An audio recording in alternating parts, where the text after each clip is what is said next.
السلام علیکم ورحمۃ اللہ۔ ہم لوگ قرآن کریم پڑھنا سیکھ رہے ہیں اور قرآن کریم کے اندر ہماری سورہ بقرہ چل رہی ہے اور سورہ بقرہ کی بھی الحمدللہ 125 آیتیں مکمل ہو چکی ہیں۔ آج کے سبق کے اندر ہم سیکھیں گے آیت نمبر 126 تو چلیے سبق کو شروع کرتے ہیں، لیکن سبق شروع کرنے سے پہلے آپ سے گزارش ہے ویڈیو کو لائک کر لیں، اگر چینل پر آپ نئے ہیں تو چینل کو سبسکرائب کر لیں تاکہ قرآن کریم کو سیکھنے کی تمام اپڈیٹ آپ تک پہنچتی رہے اور ہم تمام لوگ قرآن کریم کی برکات سے فیض یاب ہوتے رہیں۔ تو چلیے کلاس کو شروع کرتے ہیں۔ اعوذ باللہ من الشیطان الرجیم، بسم اللہ الرحمن الرحیم۔ وَإِذْ قَالَ إِبْرَاهِيمُ رَبِّ اجْعَلْ هَذَا بَلَدًا آمِنًا۔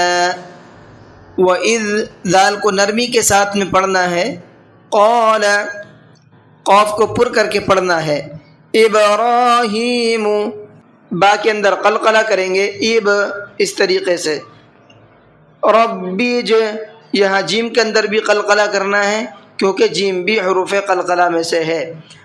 ھذا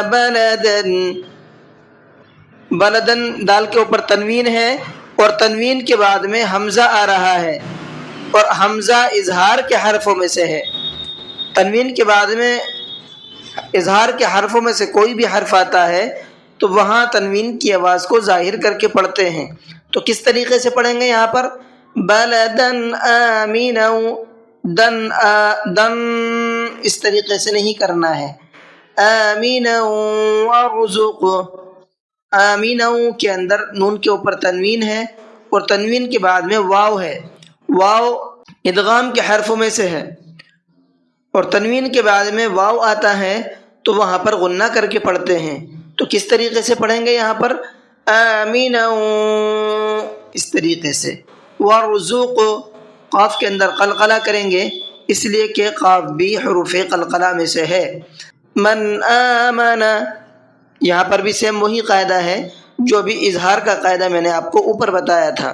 نون ساکن کے بعد میں حمزہ ہے اور حمزہ اظہار کے حرفوں میں سے ہے تو نون کی آواز کو ظاہر کر کے پڑھیں گے۔ منہم یہاں پر بھی اظہار کا قاعدہ ہے، نون ساکن کے بعد میں ہا ہے تو یہاں بھی نون کی آواز کو ظاہر کر کے پڑھیں گے۔ منہم نہیں پڑھیں گے، ٹھیک ہے؟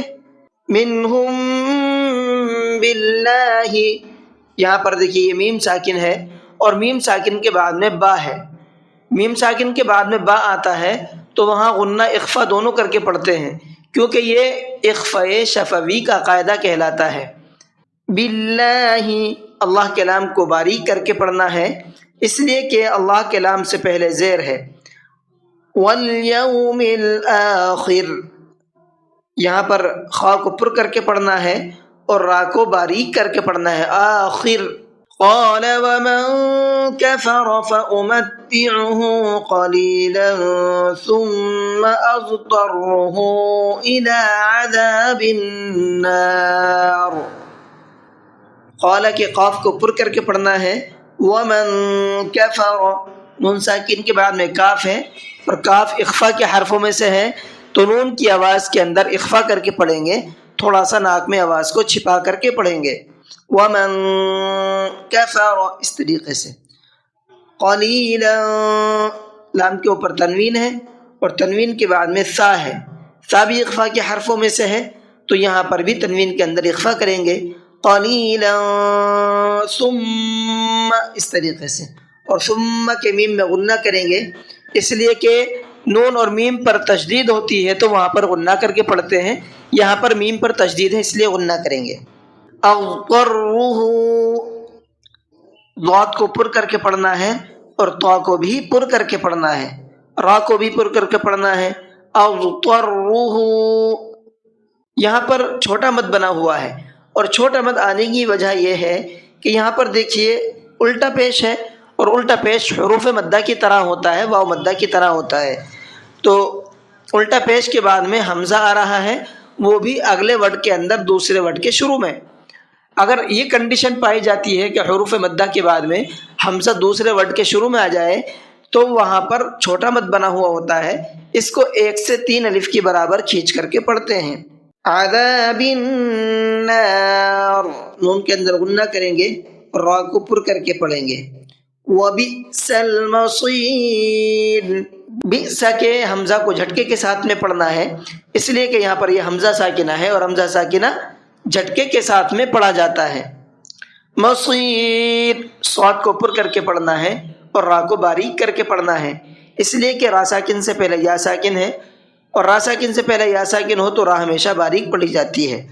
تو یہ تجوید کے کچھ پوائنٹ تھے جو میں نے آپ کو یہاں پر بتائے، ان پوائنٹ کو یاد کیجئے اور ذہن میں رکھنے کی کوشش کیجئے اور ٹھیک اسی طریقے سے پریکٹس کیجئے جس طریقے سے میں نے آپ کو بتایا ہے، اور پھر کس طریقے سے پڑھنا ہے وہ بھی دیکھ لیتے ہیں۔